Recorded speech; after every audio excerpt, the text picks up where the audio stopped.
Warning.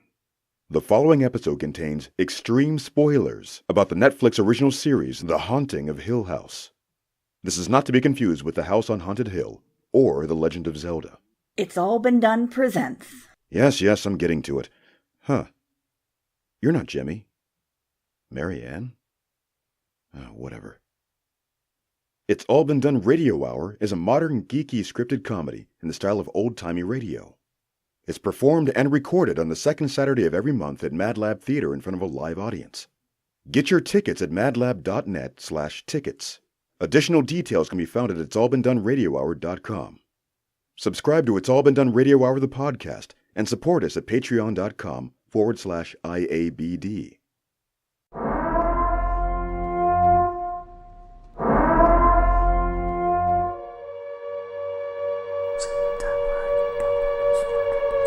Welcome to Marianne's Macabre Review.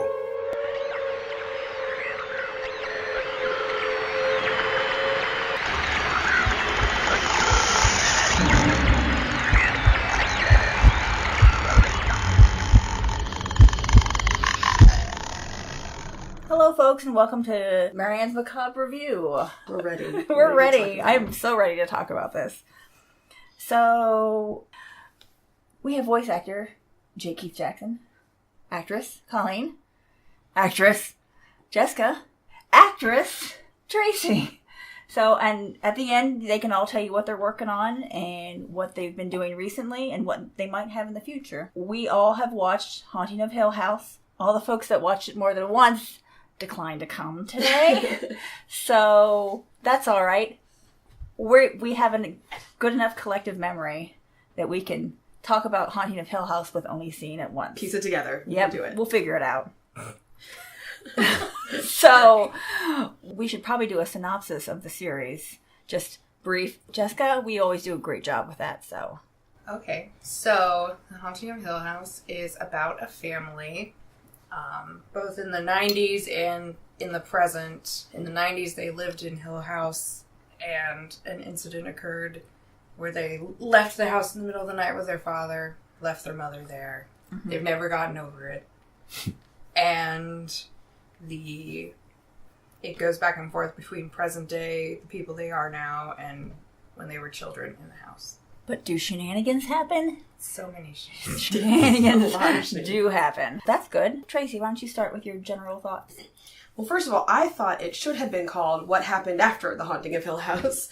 Because really it was initially about the reactions from that night. While that night and the things that happened leading up to it in the 90s were, important, and they kind of came out in pieces as the show progressed, it was really about what happened to these children and the effects this had on their life.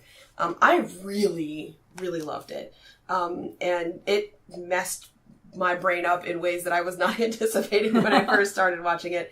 I was anticipating a really scary ghost show, and this was just so much more. It was a lot of psychological and interpersonal relationship stories, and it was just really compelling, and I loved it. So that's my take. Mm-hmm. Yeah, I liked it a lot. I think like halfway through the show, I was like, I signed on for a scary show, not for feeling. Right. And now you and Colleen watched some together, right? Mm-hmm. I'd like to see hear some reactions that you guys had to episodes that you watched together. Where did we watch, I think we watched 3 in the middle. Yeah, together. it was 4, 5, and 6. Oh, might have been 5, 6, and 7. 5, 6, and 7. Because I remember it was 6, the one that... That neck lady. I know we definitely watched That one was 6 definitely one of together. them. Yeah. 5 is the bent neck lady. Oh, is it 5? Okay, so yeah, we watched 5, 6, 5, 6, and 7. Okay. Two Storms and Eulogy. Yeah. A lot of the funeral stuff. Mm-hmm. Yeah. That's a rough one to watch.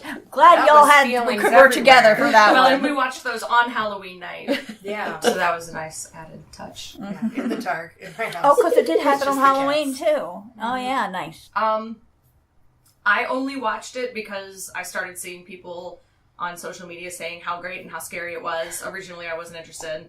And I love to be scared, so I started it. And I watched the first few episodes and was like, this is not what I was hoping it would be, and I was very disappointed. And then I hit episode 4, and the man with the cane was introduced, and I was all in after that point. I'm glad I stayed on until then, or I wouldn't have finished it. But I ended up loving it. I think it did a great job of things that you find out at the end were shown or hinted or whatever in the beginning, but you didn't know it. And that's one of the things I love, like in book series and whatnot, when there are little pieces left for you at the beginning that you don't even know about until you get to the end and you're like, now everything makes sense. And I thought this show did a great job of dropping those all along the way. And I'm going to rewatch it, but I'm going to make my husband rewatch it with me, and that's been tough. He's not that interested. He hasn't seen any of it. Does he like scary stuff? Not like you. Not like I do. Okay. But I think he would appreciate this because I think it is a quality program. Yeah. But he's not excited to watch it. And so I'm going to be really mad if I make him watch it and he doesn't like it. So I'm waiting until he wants to watch it.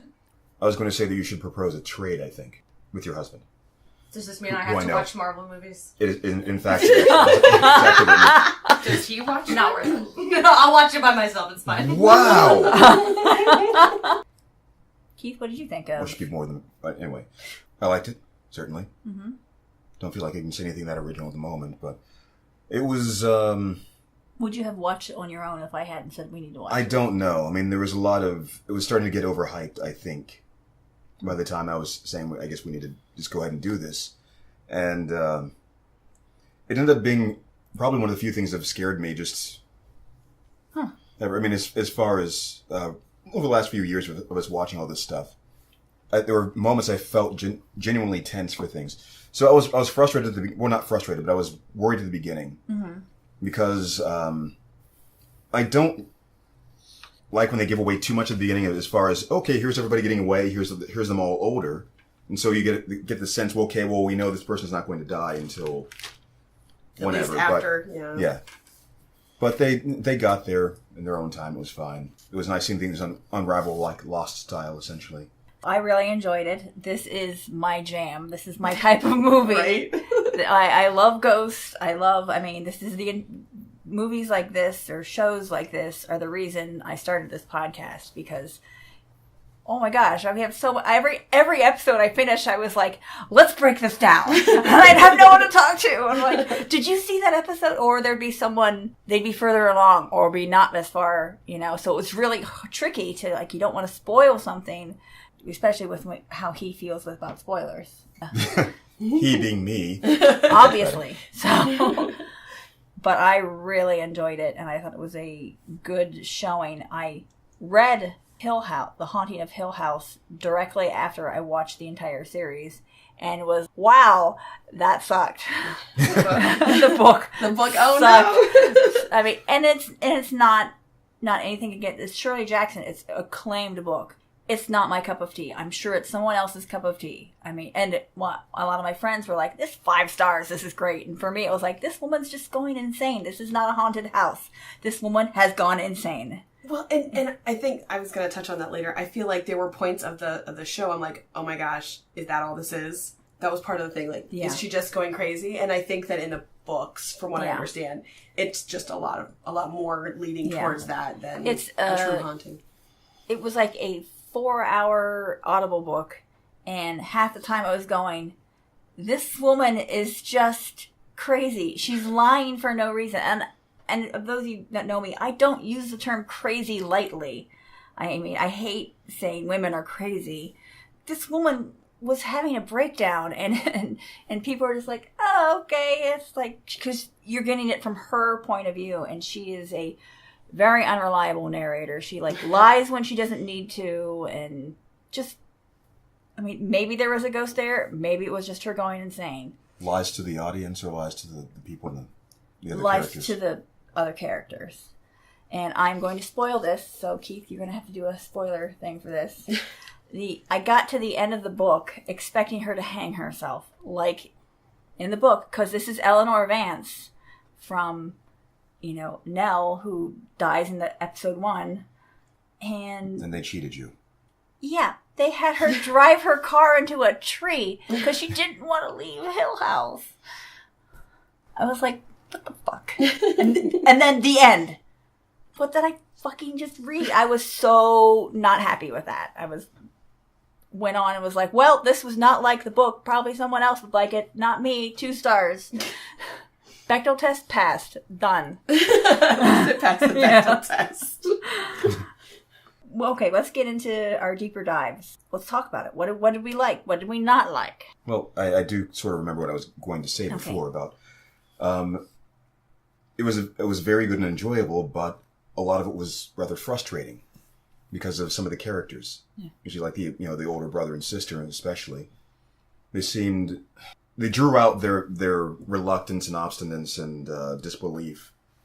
I think to the point where it was just really hard not to just fucking tell your sister you saw something. Yeah, furious you about saw the denial and so forth. And I think that some of the reason why it felt scarier than a lot of other things I've seen is because I think it was sort of manipulative. They'll wait till a scene where they're getting really heated and really loud, and you just want to, you're reacting to the argument and getting invested in that, and then something will pop out when you're elevated, when you're already kind of physically tense, and then they do something. Yes. Yeah.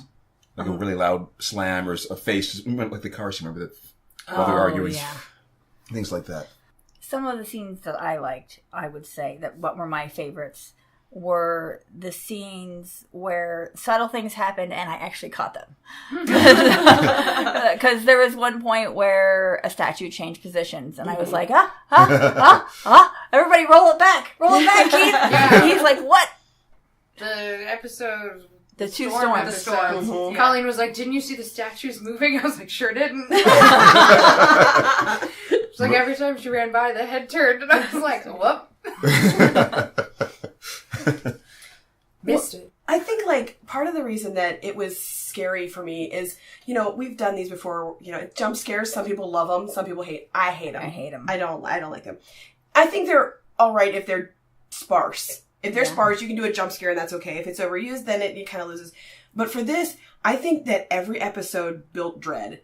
And it was either the dread of... Are we doing spoilers? Yeah, no, okay. Spoilers. All right. There's no way we can podcast about it without doing spoilers. Right. Initially, you find out that the youngest son has a really horrible addiction. Mm-hmm. And, there is that part where... you just really want him to make better choices. Like, come on, just make better choices. Pulling for you, buddy. Right. And, and there's like the dread of just like the humanity. Like, he's probably going to make a bad choice again. And the brother's probably going to say something shitty to him. Like, there's just, there's like the dysfunction that's kind of come out of all of the childhood trauma. But then, like, over top of it, like, there's this terrifying ghost stuff.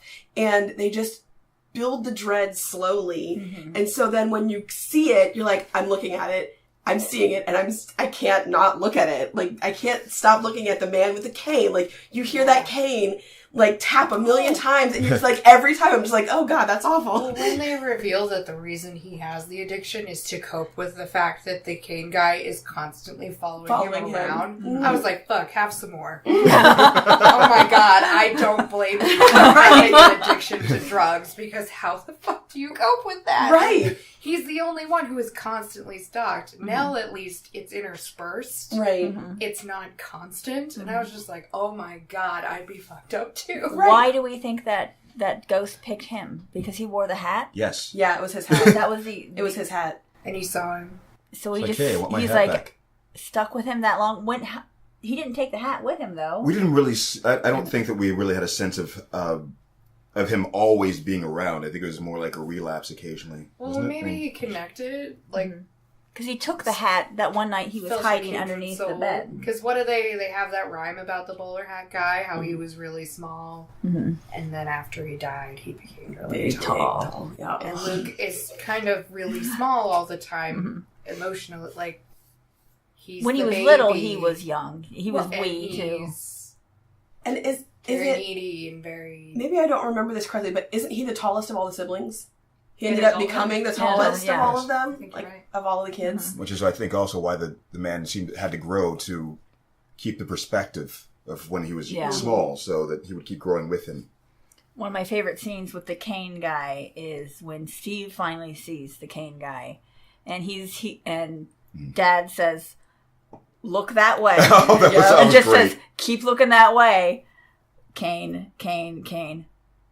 just like kind of leans in and looks at him. Oh, that was so creepy. Because normally, once you see the monkey, whatever the bad guy is, once you see it, you're like, okay, well, I've seen the bad guy, and I'm not scared anymore. Yeah. But they did an incredible job of just like building that terror, like, oh my god, he's not going away. He's just right there. He's just right. He's an inch away from his face. And he just keeps falling. Right. It was terrifying. Yeah, that was absolutely freaky. Huh. So it seemed that, I mean, he was creepy, but in the end, it didn't really seem like most of those other random ghosts could really do anything. They were just kind of there watching and just kind of building that sense of unease. And I think it was really just was it the mother or somebody else who was pretending to be the mother, or was it the house itself that was doing it, or what? The mother with his tools. I mean, I believe the mother. Because I originally thought there were two mothers. There was a mother that was love. I hoped that the mother that the dad talked to was real. Me too. Was the actual mom. Mm-hmm. I really wanted her to be her. And then it turns out that no, her ghost has been in the house. Her ghost is in the house. Damn it! And is still kind of wackadoodle. Yeah, she's still just crazy. like, save my babies. It's like, you failed at it. You failed by dying. The little girl, okay, normally I pride myself on being like, okay, I get where they're going with this. Oh, yeah. we felt that was too. fantastic. Every time. Like, so, the little girl, Abigail. Yes. Yeah. Every single time I saw her, I'm like, okay, he's seeing a ghost. That totally makes sense. They even brought her up. They referenced her, like, in the real world several times, and it went right over my head. And I was kind of mad and also really impressed. Mm-hmm. Because normally I'm like, oh, I see this a mile away. This show got me so many times, like, just with things that I didn't foresee. And they put it, like you were saying, they put it right in front of you from the first scene. Like, they sprinkled all of these clues and they put them right in your face. Yeah. Well, one of the episodes we watched had the groundskeeper guy's speech about his baby. Mm-hmm. And after we watched it, Colleen was like, I was waiting for him to say that the baby's name was Abigail. Mm-hmm. And even though Colleen said that to me, and I was like, maybe it's... I still didn't fucking know. Right. When it came up and it was like, oh, it actually is their child. Well, they kept that hidden. They said we had a baby that died, but they never said, but then we had another one and she's fine. Yeah. She plays the ones all the time. I think they did, though, at the very last. He said that we had another child that she never leaves our home. We never let her leave. My wife homeschools her, and maybe I'm remembering it incorrectly. No. Eventually they did do that. It was late in the series. It was just soon enough for you to pick it up without it being too obvious. But it was like right towards her reveal. Yeah, I think it was after the reveal because I think we all had that reaction, like, because Keith and I were like, "Oh, this ghost is acting it out that she's took a sip and she's pretending that she's dying." Yeah. Ha ha ha ha. Well, no, when she died, I was like, "Oh no, this was a real child." The whole time. This is a real God! Oh God! She's joking. At first, I was like, "Oh, okay, I see." The house is showing her all the ghosts that are there, like the mom. Yeah. And so the mom is interacting with this ghost, and oh man, that was. And I think that's what she thought too. Yeah. Yes. Oh, this is just another ghost that I've seen. Ghost. So it was his imaginary friend, but she's not imaginary. She's a ghost. Mm-hmm. Because even the mom looked shocked when the ghost started dying. She was like, "Oh, you know." No. Now everybody keep drinking. Keep drinking. Drink it was so unsettling. Although I'll tell you, the very first, like the man with the cane, the tall man with the cane, he creeped me the hell out. But it wasn't really until the Bat Neck Lady episode when I was like, oh, this shit is different than I thought I was getting into. Like that, I had to turn off the TV and, like, push the remote control away, like, sit back for a second. I'm like, that just fucked with me in a way that I was not anticipating. Because then when you think about all of those times she saw the Bent Neck Lady, it just, that messed with me. And now the Bent Neck Lady is always like, no, or screaming. Yeah. Yeah. It's like, why is she screaming? Why is she just screaming terrifying. At me? Mm-hmm. Oh, that's... Oh, God. I kind of called it, I think, during that episode or a little over... I mean, earlier than I would have expected. Mm-hmm. But I guess I like temporal loops and those kinds of things where I love those kinds of long-term setups where they're... especially if they're playing with the timeline to that extent, jumping around. One thing I thought... Oh, sorry. No, that was another hint, and so go ahead.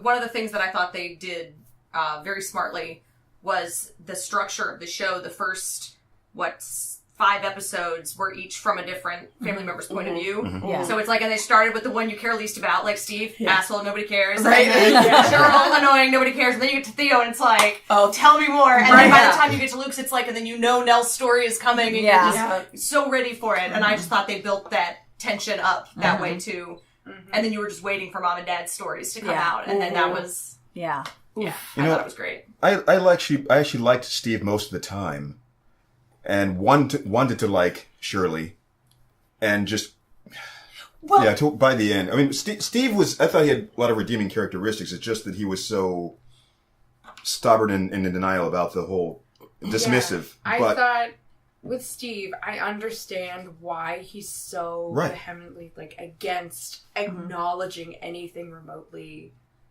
nuts, or I get it, because he doesn't want to be like his mom. He doesn't want to be the way he perceives his dad to be. Yeah. He's or coping. his siblings. But in doing so, he's like basically given him his own self.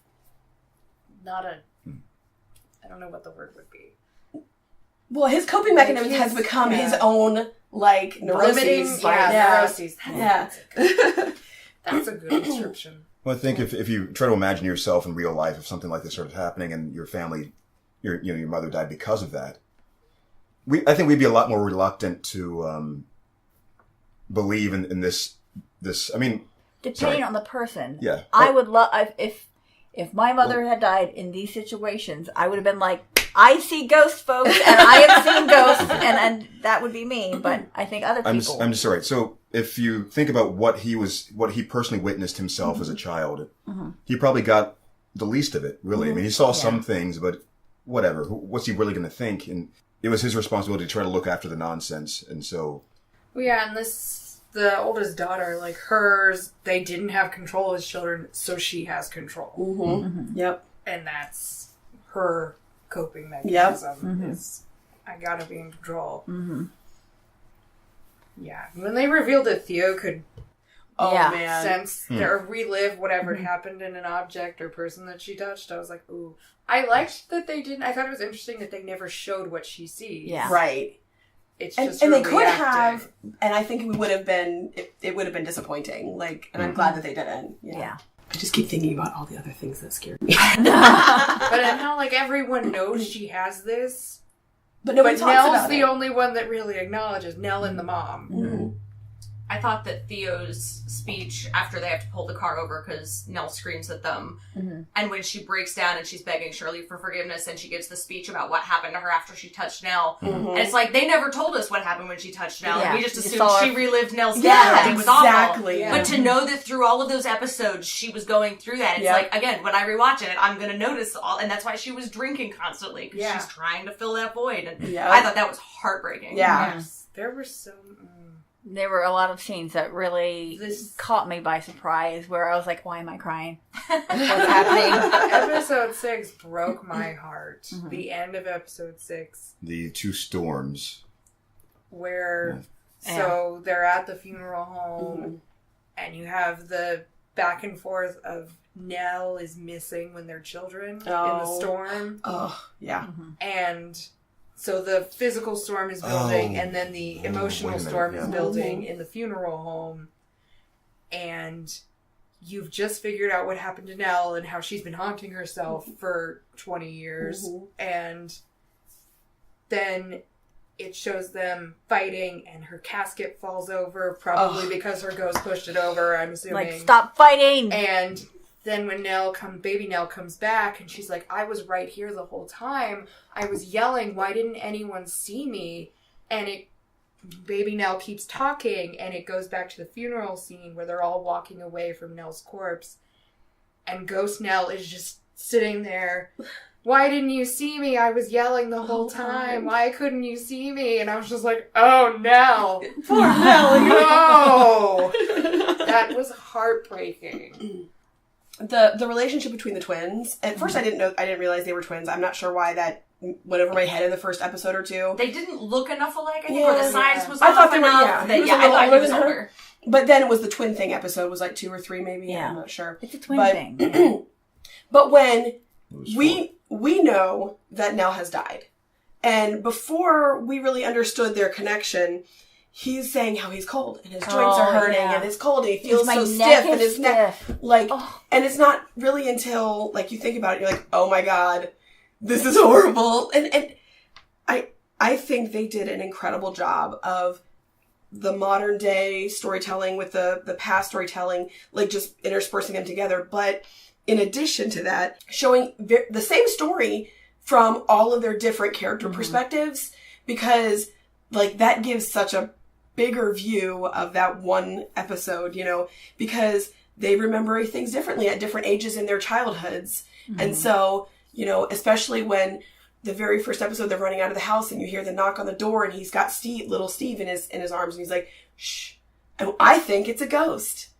And it isn't until the last episode, I think it's the last episode, when you realize it's Crazy Mom. Yeah. It's Crazy Mom who's looking down the hallway and up and down the hallway for her children. Trying to take my babies. And I think that because we've seen all of these things to begin with, that the payoff is just so incredible. Because you're like, oh, this is not what I thought at all, but it's better. And it's like more horrifying, more heartbreaking. Yeah, and when the dad reveals, like, he gives his whole speech to Steve, he's like, you're in denial, but you've seen all of these ghosts. Yeah. That was great. He's like, there was never a fucking treehouse. Yeah. How do you build a treehouse? And they just skipped right over that. For that. Like, they didn't, that wasn't the episode we found out about the Red Room, I don't think. I think that was like 2 episodes earlier. Yeah. And we just brushed right past it. There was a treehouse. We all saw it. That's silly. He's like, I didn't know it must have been an old one built it in the thing. You saw some dude working on a clock. I didn't have anybody work on that fucking clock. This is old as shit. So the next time you saw the clock guy, I never noticed him before they mentioned that line. But I was suspicious of the clock guy when I saw him. I think he's a ghost because he was old-timey. 100% never noticed it. No. It went completely over my head because, you know, they got you used to all the people working in the house, just like Steve. You know, there's just people moving in and out. My eyes just washed right over that guy the first time. See, he was probably the only dude that I was like, that's a fucking ghost. That's a ghost. At him. Well, and from what I hear, and I'll have to go back and watch, I'm not sure if it's a fan theory or if it's a spoiler that was somewhere on the internet, but in what I understood is every shot of the show had a ghost in it somewhere. Yeah. Every shot in Hill House. Right. Yeah. But so, somewhere in one of the shots, there's... We went through looking... Did you? We went through looking at all the articles about it. Yeah. So I went to the BuzzFeed one, she went to a Vulture one. So yeah, we saw... And some of them, like the clock guy, I mean, unless you're paying attention, which I clearly wasn't, is just right there. They just panned right past him. Yeah. And it wasn't until the second time I saw him, and then I felt like my heart just fell out my ass. Like, I was just like, oh. He just walks right past him. Like, oh, shit. Oh, God. He had a suspiciously long, like, focus. Yeah. And a suspiciously twirly mustache. A weird mustache. Yeah, he did. And he had that hat. He looked like a conductor. And I was just like, that's weird. Mm-hmm. Ghost. But yeah, I loved when the dad was like, you see it, but you don't see it. Like, your brain's just refusing to acknowledge what you're seeing. Yeah. And I love that moment because, you know, that's when he is finally brought up to his own stubborn denial. And he has a couple of choices. He can keep digging his heels in while he's ignoring everything around him that tells him otherwise.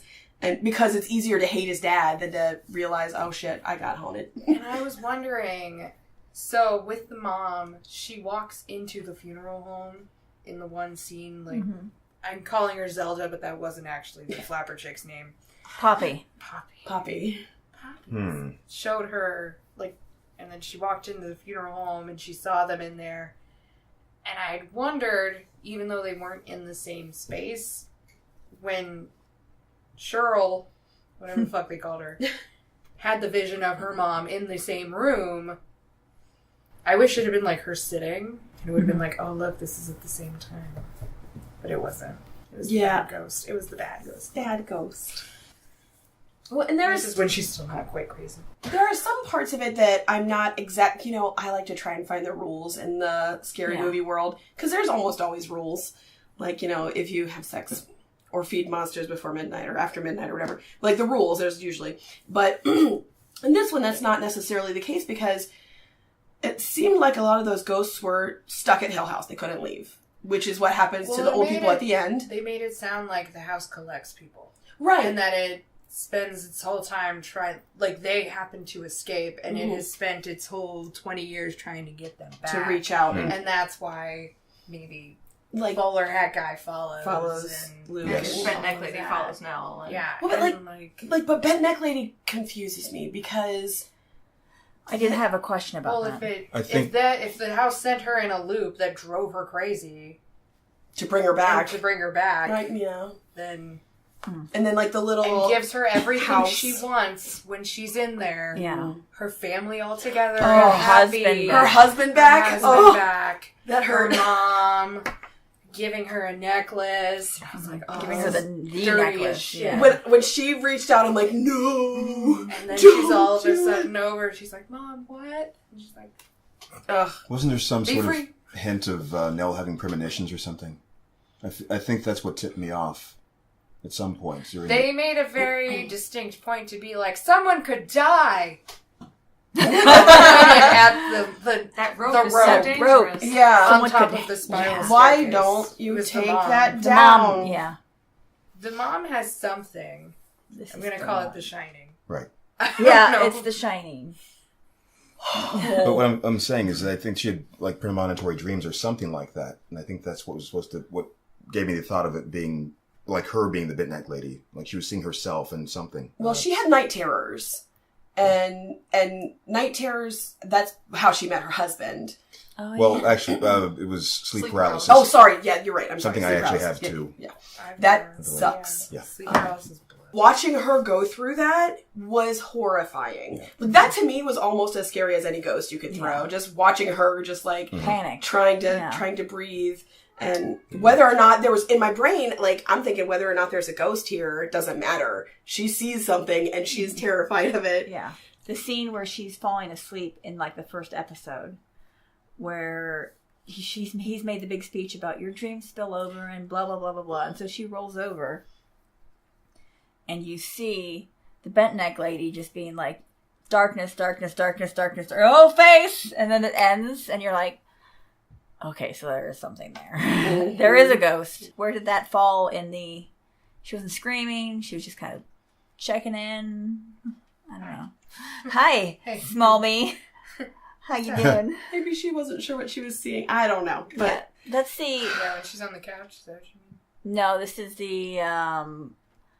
Oh, so it might not have been the end of the episode. It was right after he talked. He goes back to the room and says, "Oh, Cheryl's talking again in her sleep." I think she is the one that has the dream premonitions because she was talking in her sleep. Shirley? Yeah, and then it comes back to. Somebody did, yeah. Something happened like Well, that. the mom- one that heard dogs all the time, right? I don't know what that was ever about, but Yeah, she heard dogs. She heard the I don't know what the dogs had to do with But anything. yeah, I she just did remember talk in that. her sleep, and I think she did say stuff that Yeah. well, was happening. That'll be fun to figure out at some when point. Theo goes to her mom, and her mom is like, I think all the women in our family have it. I think she says something there, and I can't remember about Cheryl, but she says that she's got it, and her mother had it, and she says, I think that's where they mention it, but I have only watched that episode once, so I can't remember exactly what she said. But the illusion is that at least all the girls in the family, she thinks, has a little something, Yeah. which is probably why they were so tasty for the house. But So the Bent Neck Lady thing. What seemed to be happening is she was going back in time for as she was falling or as she was being hung, As she was dying, Yes. as she was hung. falling. So she was falling past all the different times she saw herself in reverse order. So she was becoming more and more horrified by the time she got to the youngest version of herself, which is why where she was just screaming. Yes. screamed. She was starting to understand what was happening. So that's why she seemed so calm, like when she was older and just kind of peering at her, as you were saying. Oh, That I think that is going to sit with me for a really long time. yeah, definitely. It was really unsettling. Where were you caught off guard by the emotions? Every time emotions. I really wanted to know what was going on with the dad.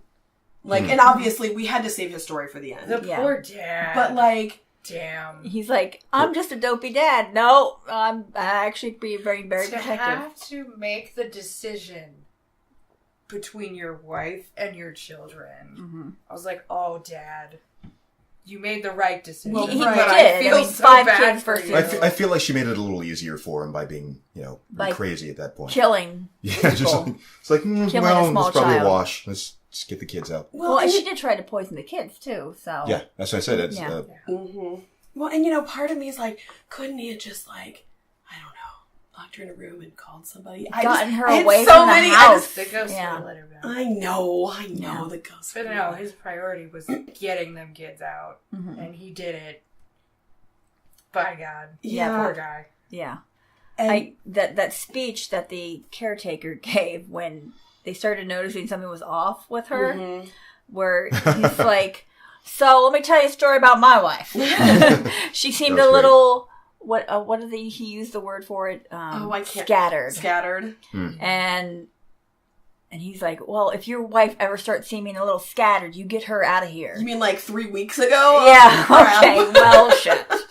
So I really liked that scene, and then because that's where he told about the baby and everything. The emotions that really got me was at the end when he's racing through the forest. Oh my God, with his wife. sobbed. I mean, Like I was literally bawling.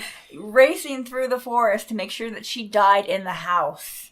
To be with her. To To with be your with daughter. her kids, and so when he dies, he'll be in the house. Hopefully, he'll be in the house. Said we made I'd it, and say I was just probably. And then the very next scene, her with the baby and Abigail. I was just like, I ugh. can't even. That was too much for me. That's like best case scenario for Hill House, I And guess. them being like, we won't tell anyone Right. about what your wife did. Right. Yeah. I was just like, damn. If you let us keep this house. Yeah. Yeah, If that you was- promise never to sell this house. Yeah. That was Well, and at first, in the one of the first episodes, he says, "I want to see this house until it rots to the ground." And I'm like, well, that seems like a really poor real estate move, but okay, whatever. It's his coping mechanism. But, he probably also had the agreement with the two of them. And there was maybe probably also a part of him that thought, I'll probably come back here before I die too. And oh yeah. Well, early on, when he's talking to the lawyers or whatever, and he says, "I want you to leave it alone, leave it locked," and the Yep. caretaker and his wife stay there for forever. free. Mm-hmm. Yeah. I assumed for the entire series that was a punishment, and then at some point they were going to do something bad. That he was like, "No, they're going to stay there." I did not think he was doing them a favor, Right. Because no, it doesn't seem like 'Cause staying at they're Hill like- House is a good thing for Right. anyone. Yeah, And right. they're like hard asses the whole fucking Yeah. time. Yeah, too. so I Yeah. assumed that they were going to do something bad at some point, and that he was forcing them to stay there with the house as a punishment. So that took me completely by surprise. Yeah. At the end. But my impression of that was that he realized that they understood what the house was, and they were there to guard it, sort of. It's like, Yeah. I know I can't do anything about this house, just make sure nobody can go and do Well- anything. They're going to be able to take care of it, they know what they're doing. And their baby died there. right. their baby died Eventually, there. yes, but I'm saying my initial impression of Both- what he was both saying. babies. Yeah. So, do any of you think that the visions of his wife were real then? No. The one No. when he was They actually were- literally talking I to her. wish they around- were. You I don't think so? he was I right. It wanted was a them to coping be so mechanism. bad. Well- So sad. What is your evidence of that? What do you think? Because her ghost is in the house. Yeah. But we were also saying that they were leashing out tethers to bring them back to the house. So maybe that's her. I Well, want they so badly for leashed her. her out too. That's true. because she came out and was creepy. Yeah, It was the- creepy But- as hell. The slimy ring ghost. We type saw that almost. Nell was She obviously was outside like, of the "Look house at when this she was. box." Well, and Luke saw the Cane Man, Yes. in L.A. Yeah. So she wouldn't have been stuck there necessarily. But then there would have been two ghosts of the mom. The nice ghost that the dad had, and then the ghost that kept trying to get them back into the house. Yeah. That probably wasn't her though. Which wasn't probably her. Which one wasn't? The one that was. See, I think the nice Trying to- one with the dad wasn't real. I think it really was. He just even a said, coping like, "This mechanism. is my coping mechanism."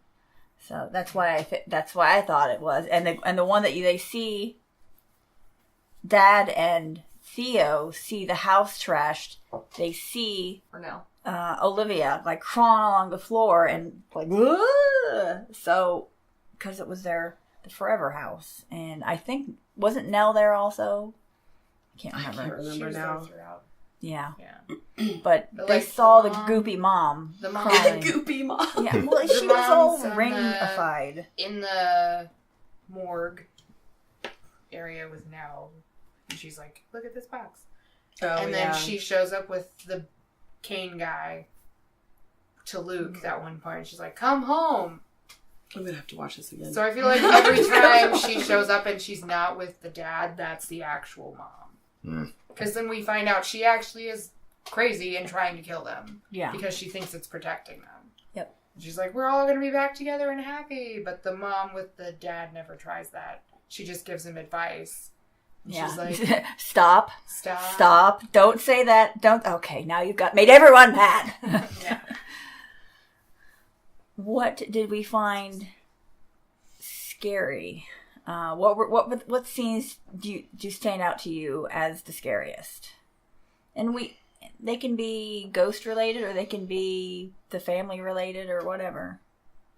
Literally, bowler hat guy just floating around. He's like, Yeah, him coming down the hall while Luke was under the bed. Yep. Like I said, that was a turning point for me. Opening rando doors, and I don't even know why he was so freaky. He was really the only... He floated, and he was irregularly long. The tips of his toes just dragging along. Yeah. Yeah. Oh, yeah. That was my freakiest moment. Mm-hmm. Tracy, what about you? Oh, I Bet Neck Lady.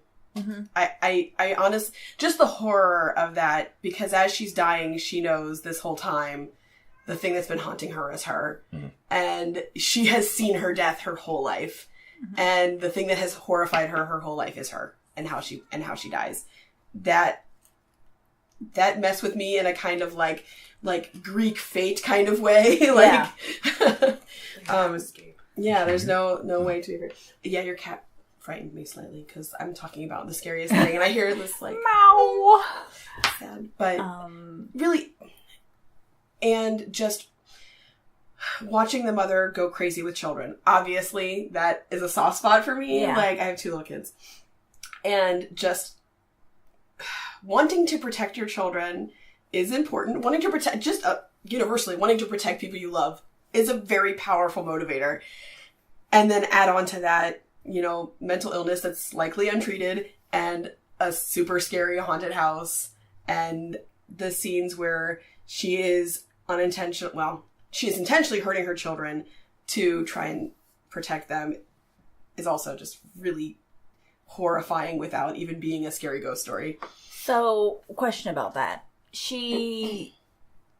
Are we saying she can see into the future? Because she definitely sees Nell and with the wire in her mouth, mm-hmm. and she sees Luke overdosing. Mm-hmm.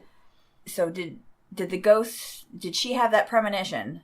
And then the ghosts are like, we're gonna work on that. We're gonna work on that and make that like her thing. Because when she's walked into that room where she's talking to her 2 babies, mm-hmm. and you won't let them put metal in my mouth and wire my mouth shut. And he's like, and I will intentionally put poison into my arms to make myself sick. Mm. And so was that the house doing that, or was that her own psychoses happening? Well, the kids saw it too.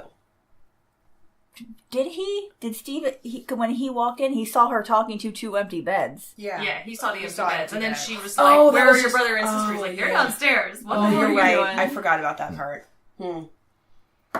So, what do you think? What do you think, Keith? Do you think was she mentally ill? This is a question I'm asking. Was she mentally ill, or did the house just do that to her? Yes and yes. I think she already had some. Postpartum probably left lingering. How old were the kids? Well, 4? They were pretty 5? old. No, they were 6. Six. Yeah. Okay. Yeah. That's an awfully long time. Yeah. I think that she probably had some kind of mental illness. But I'm not sure that...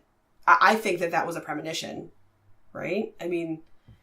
That's the thing, when it goes weird in this weird cyclical time thing where I'm going to show you the future that hasn't happened yet, but then it's going to happen, so... Does the house exist outside of time? I don't know. I think it seems to. I think some of it was really their natural powers. Crazy. You think? Yeah. It's... You have to... I think they established that there was... this could have been some science fiction mixed in with it. Mm. So, and you also thought that the Kane guy was the scariest part. That was the turning point for me where I was.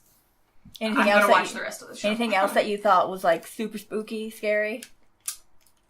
I really, and it's funny because I've never known anyone who was a narcotics addict or anything.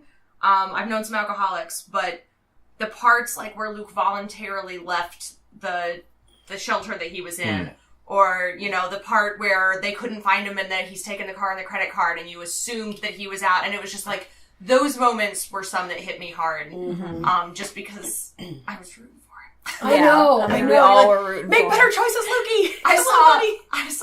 After I finished the series, I scrolled through a bunch of BuzzFeed articles about it too, and I saw some grown man had tweeted, and he was like, I've only watched 2 episodes of this show, but if anyone touches young Luke, I will kill them. It was like those big glasses. They were so cute. Like, they were so, oh man. I was all in for Luke. What about you? What did you find? What was your scariest part? Who, or if there was a ghost, or if it was some of the other stuff in there? Well, I need to reference something you were saying before about the rules, and that's it's hard for me to process it right now, because looking backward, I now see where it would have been at any point where I was trying to figure out what was going on, I think, and something popped out, and then but as the series started going on and trying to figure out that, well, these things are harmless because this has to happen, or this isn't, they're not actually doing anything. I don't know. Like, for comparison, like I'm trying to think of some other movie examples or something. Well, you just we just watched Black Sheep, and you said you got scared, or you were nervous during that one. So it's the rules were established at that point that these things are going to come and kill you. It's just something simple. But for ghosts, it's always a little bit more complicated for me, because are they ghosts that can actually do anything or not? Are they just there to kind of spook you? Yeah, Get you back. Back in. Well, and I think that the psychological horror of the ghosts affecting your mind to then make you become new ghosts. Like, that's weird, because you're right. They can't, like, and that was the thing, the Betneck lady couldn't touch her. They couldn't really touch her. Yeah. I don't think any of the ghosts in any of the things touched anyone. Right. The only thing that got touched that moved was the bowler hat. The guy, little Luke, found the hat and was wearing it around the house and had it on his bedpost. The guy knocking on or opening all the doors came in, picked up the hat. But can they really not touch them, or is it their magic thing that they do where they count to 7? Yeah, I don't know. That was because any time the dude gets close, Luke counts to 7 and pushes him away. Yeah, he gets away. Speaking of 7, Keith and I had this little debate. Okay. So when you, Keith, do you want to say it? Do you want to? No, I think you should start it off at least. I felt that the kids were the 5 stages of grief. Oh. And Keith felt that the family was the 7 deadly sins. I wouldn't say that. I mean, either way, I'm not sure if it really because he was fits. like 7. See. Yes. Yeah, but can Theo be like 5 of the deadly sins? I think. So I went through and I put them where I thought they would be. I did not.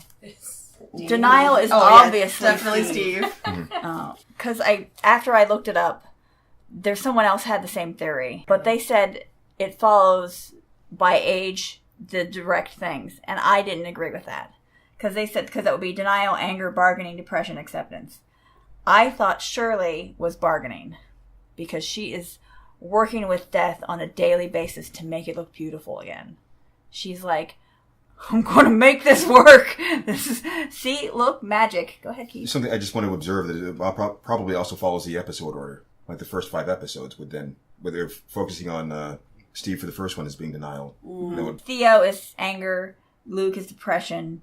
And I thought he could also be bargaining because he's like injecting himself to get away from the ghost guy. And then, of course, Nella's acceptance because she's like, I accept Hill House. Dead. And now she's a ghost forever. I really wanted them to save Nell. I really did. Like, the kid was dead. You're like, please. I know. I'm like, this is going to be wrong. Somebody go back and check the script. I don't know. Get little Nellie back. So what do you guys think? Do you think, is that the right order or different order? Do you agree with Keith? Do you agree with... I mean, I'm actually kind of convinced it might be it. I mean, really, I think it's the episode order when I thought about it convinced me. I think it really does. That's why they focused on one person at a time for those first few. Well, that kind was of ended up on the short discussion. I had everybody prepare stuff ahead of time. For a Sorry. debate. Oh, that was a short debate. Yeah. All right. Well, I'm right. Yay! Well, it's not even that I'm right. It's just a theory that I had while watching it, and then slightly confirmed by a BuzzFeed article, which if you can even be confirmed by a BuzzFeed article. I mean, about movie debates, sure. Yeah, BuzzFeed's probably a good place to go. So who's your favorite of the kids, or mom, or dad? And you can't say Theo. What? Why would you not be able I'm to say I'm Theo? kidding. That's the dumbest rule I've ever heard. Theo's It's- everybody's favorite. That's my point. It's just easy. I'm just going to say Theo anyway. So That is really difficult for me because there are parts of all of them that I loved. I mean, yeah, Theo is badass, and she's like somewhere in the middle of accepting what's going on and trying to find coping mechanisms that are sort of healthy. Sort of. Like drinking all the time. Drinking, you know. well, yeah, you know. But, I mean, there is something to be said for the dad who let himself get shit on for 20 years because it kept their picture of their life as pristine as possible. Is it healthy? Probably not. But even up to the end, he was trying to protect them. He's trying to protect their understanding of what happened to their mother. He was trying to protect them, getting them out of the house, which in most horror movies, you're like, get the hell out of the house! And they don't. Well, he did. Maybe a little too late, but, and you know, he saw the most, he dealt with the most, and in the end, you know, he stuck true to form and he protected his kids to the end. And while I think there are great aspects of all the kids, I think all the small children cast, I want to keep them all. I want to adopt them and like let them live in my house forever. But no, I think that I really just a little think poison, that, it'll be fine. It'll oh be no, okay. that's not good. I'll be there forever with you, just like that. Not my forever house. No, but I think that like if you think of the long game, the dad is my favorite. So do you think the dad saw ghosts? Yeah. Not at first. Because like his son, like Steve, he tried to convince them from the very beginning that, you know, your dreams spill over, which I think is really clever.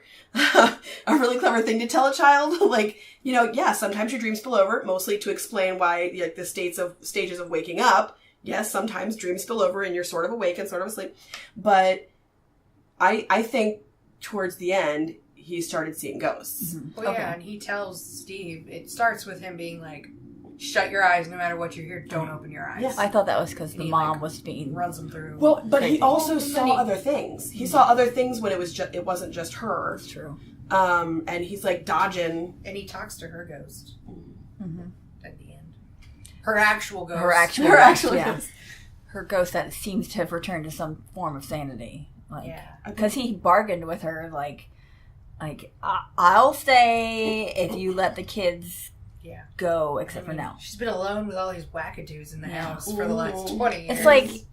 It's the first kind of sane person she's talked to. There are wackadoos, but there were also nice people, though. That's the thing. It's like the grandmother didn't seem that bad. No, she didn't. She was like, they gave you by the like- way, Poppy's crazy. She killed her kids. But they didn't say she killed her kids. They just were like, her kids died. And I was like, as soon as she said that, I was like, she fucking killed her kids. Yeah, the old lady didn't seem too bad.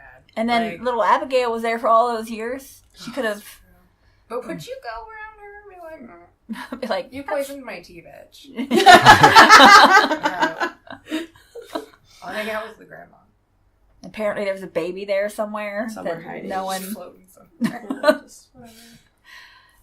Favorite? It could just be because I really like Carla Gugino, however you pronounce her last name. I liked the mom. It's my favorite too. Yes, I liked until her she a went lot. over the edge, because I was this whole time I was betting on two moms.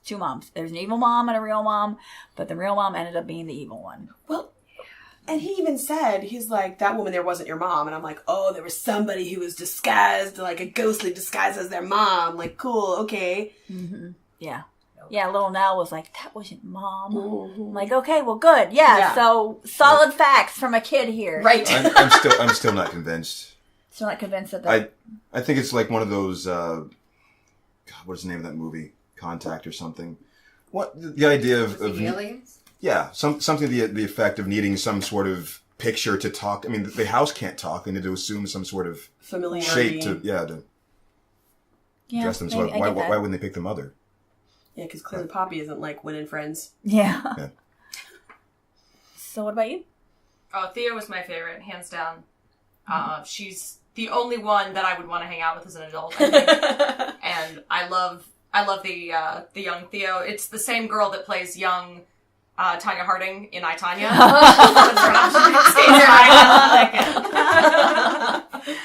I do like how she catches pedophiles and turns them into the police. Oh, That's also. Oh my god, that was such an amazing I totally scene. forgot about that. Me too. Yep. Oh, jeez. And that was like, when the kids showed up and they were describing the symptoms, I was like, the dad's a fucking rapist. I said the same thing. I was like, that guy's... Nope, it's the guy. This is classic, every movie with a pedophile behavior I've ever seen. Yeah.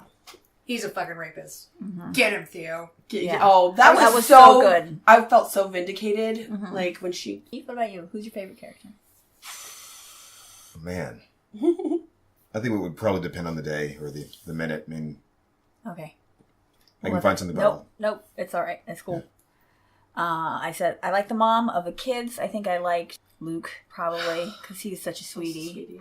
I mean, because he really wasn't his fault. I mean, it was his fault that he was doing drugs, but it wasn't his fault that, I mean, as Jessica said at the beginning, Jesus Christ, I'm being haunted by this thing. I'd be a fucking drug addict. Yeah. Mm-hmm. We're getting close to an hour, so I want to kind of do final thought. I was thinking of doing an emotional factor because I don't like crying, and I don't like getting tricked into crying in a horror movie. I feel like I'm betrayed by a horror movie when I am crying for these characters. I'm supposed to be rooting for the bad guy or hoping that the ghosts are satisfied. But I did hear that there is a second season. What? Yes, they said... With who? Luke, the actor that plays Luke, said if you watch carefully, you can see what second season's going to be about. That they left the clues in there. And I was like, so we won't know until after the second right. season. Like, oh shit, there it was so obvious. Damn. They let me on for 2 years. So, and I don't know if it's going to be with the same actors. Or If it's not, then I don't care. Yeah. Well, I will literally be like, and I'm done with this. What I heard was that they asked the director, are you going to stay with the same family? And he was like, I don't need to. It doesn't have to be the same family. We can do the show with any number of hundreds of years of families. Families has been there, yeah. I know. I'm torn. If it's I'm about torn. Zelda, I don't. Zelda? That's what she calls Poppy. Like, Zelda, wait, what did I miss? So, Keith, why don't you start with our scores? Well, that is why. Okay, so Tracy, why don't you start with our scores? What just happened? Okay. He's got Process. process. Gotcha. Okay, so I would say out of like sheer enjoyment, I would say a 10. I love the way that they wove the story together. I love the way that they wrote the characters. I really enjoyed it. And I don't think I've given anything a 10 before. So I really, they got me, like hook, line, and sinker. Scare factor, I don't even know if I would call it a scare factor. I mean, I would say 6 or 7, depending on the episode. But for me, it was the personal horror. And that maybe is not as scary, quote unquote, but... for moms, it's scary. I mean, and you're a mom, so... I was freaked out. I was freaked out by a lot of the little kid stuff. But insofar, like, if you're going to a horror movie, this is maybe not a scare factor that's pretty high. This is really an emotional trip. So what are your scores? For entertainment value, 9 or a 10. I really liked it. I was entertained. I sat and watched the last 3 episodes, and my mom kept walking back by, and she'd be like, what's going on? And by like the end of like episode 8, she just sat and watched the rest of it with me. There's no way to explain it. So if that happens, it's a pretty entertaining show. She was just like, so who is this? It's Zelda. It's Zelda, clearly. Zelda, she's a bitch. Scare factor without the bowler hat man, like a 3. With the bowler hat man, like a 6. Okay, yeah, no, I get it. Here's yours. What was your score? Mine was 6, I think. 6 or okay, 7. yeah. Depending on the scenes. I think for my first viewing, I give it like an 8, just because, like I said, 3 episodes in, I was not sold. But the last 6 got me or whatever. Scare factor, yeah, like a 5 or a 6. I didn't fear going into a dark room alone after watching any episodes, or anything like that. Yep, nope, me either. My cats running over my cats, being like, it's a cat. Also, is it just me, or for a family that was haunted, did they go into dark rooms a lot? Yeah, They would like run down hallways It was and like like. the 90s. I just assume everyone was dumb. Had never seen a proper one. Do you have your score yet? Go next. 9 or 10 for enjoyment. Okay. I would say I was actually hooked from by the end of the first episode. I would say, and if I'm being honest about the scariness, it's probably going to be around a 7 or an 8, simply because of the scale of things in the moment. But I mean, by the time the series started concluding, though, I was kind of talking myself out of a lot of it. So, you know what I'm saying? No, I get it. It's I know how I'm going by just most of the movies I've seen. If it ever even got me up to that point at any point during the series, I should say, yeah, that's higher than most. Whatever that was. I think that's probably your highest scare factor you've ever given. Yeah. But, yeah, I know. Don't say but. I know. It's just picking apart. I can't help but pick apart the manipulation tactics, like I was saying before. Like let's get you agitated about something else and then sideswipe you with something. Yeah. Well, and it's also harder because this is a series and not a movie. Yes. So yes. Yeah. And I feel like that manipulation techniques. It counts because it's a skillful thing that they did. Whether or not yeah. So also by the end of the first episode, that one scary thing that I thought was just the whole thing with Nell just being in the room and then doing the jump scares. That was Nell. probably one of the most He's like talking. He's like, "What are you talking about?" That's one of the most legitimate things I've seen is when you feel so safe with him too because she's just there for some reason, and then they do the revelation. You realize, oh fuck, what? And then, bam, yeah. So that was. And he didn't. He's like, oh great, Nell's in my house. Okay, whatever. He's like, did you let Luke steal all my stuff? You just staying here while he did that? Right. And then they got you. So they sideswiped you. Yeah. Yes. I mean, and I feel like with the things whenever Nell would jump out at you, I think all of those things were legitimate. I think she was reacting to what we were reacting to is stop arguing. And then she'd come in and be like, bah! And so you'd be like, oh, okay. So yeah, she's feeling the same thing we're feeling. She just wants them to stop arguing. And it worked. She just wants them to see her. Yeah. Why didn't anybody see me? Why can't you see me? I was yelling for you. Oh, God. So I have to say about that scene, I did not get the point of that scene until you described it to me, and it made me cry. Like the first time we did it was they're in between Black Sheep and Thanksgiving, and I was like, the thing about it matching with the funeral. The scene where Nell's saying, "You didn't see me, see me," and yes, that it's juxtaposed. Yeah, I didn't. Yeah, Fucked me up, man. Yeah. Well, it fucked me up after the fact. So I think it was masterful writing, like just from square one, and planning. Right. Yes. Mm-hmm. So I told Marianne I read an article that was basically recapping the director's tweet thread that you can find. It is Mike Flanagan on Twitter. And he has a whole thread where he talks about episode 6 and how, like, part of the original pitch for the show involved episode 6, and episode 6, the set was based on episode 6 and all of that because it's only 5 or 6 shots, the whole episode. And when they're running back and forth between the house and the funeral home, he is actually, like, the dad is actually going into the house from the funeral home because the set was built that way for that episode. Oh, damn. Wow. So, and, like, the director in that thread, like, talks about all the rehearsals they did and, like, the storm effects and stuff. Because it was a continual... Yeah, you said there was 5 or 6 shots in the whole episode. The whole episode. Isn't that cool? And so it's a lot of coordination of the older actors getting out of the way, the young actors getting in, and like Nell's fake body Nell there as a ghost, getting the little baby Nell into the casket, all of that stuff, and yeah. That is probably one of the most intimidating things I think about as far as think about the possibility of acting or getting to a certain point where you have to do something like that, like a continuous shot scene where it's just, especially for. I mean, it's like theater. Well, I mean, it is in the sense that you're on stage for a play, but you don't really think about it as much without the cameras there, thinking the investment of having it. Well, okay, nope, we have to start over and do this whole thing again. That kind of. It's their choreography. That's what I've started thinking of, it's choreography. So I went and looked it up. It's at Flanagan Film, Flaganan Film is his Twitter, and he posted it on November 4th, and it looks really cool. Yeah. Like what he's explaining about the production, and so the cameramen are also part of the choreography of the set and the scene. And he says the actual script has all the choreography and the camera movements in it. He's like, so that was a monster of a script. For that I can episode. imagine. That's crazy. Which, as people who are actors or involved in the theater, is fascinating.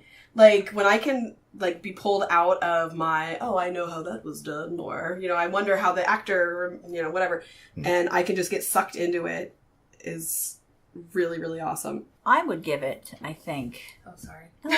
No, we'll edit that, put that later, or earlier in the It's erased, thing. just, nothing. Nope, gone.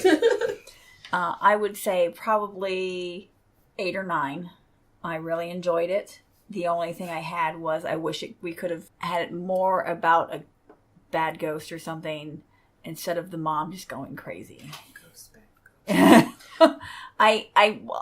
appreciate it for what it was, but I kind of wish we could have worked around that some other way. So, you thought that they should have been more more clear about the fact that she wasn't going insane as much. Yeah, that there really was a ghost. You wanted the mom to be pure.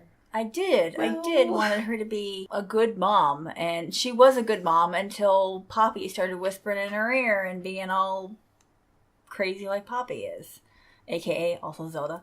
AKA Zelda. Sorry. I was waiting for you to take a breath so I could put one of those in there somewhere. Nope, I know your patter, Keith.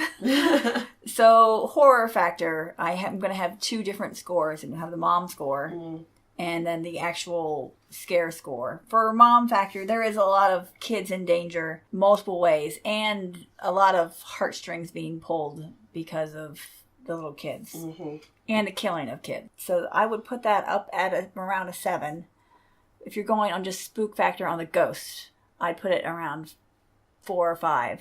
Just because there are a lot of ghosts in it and rewatchability is going to be great.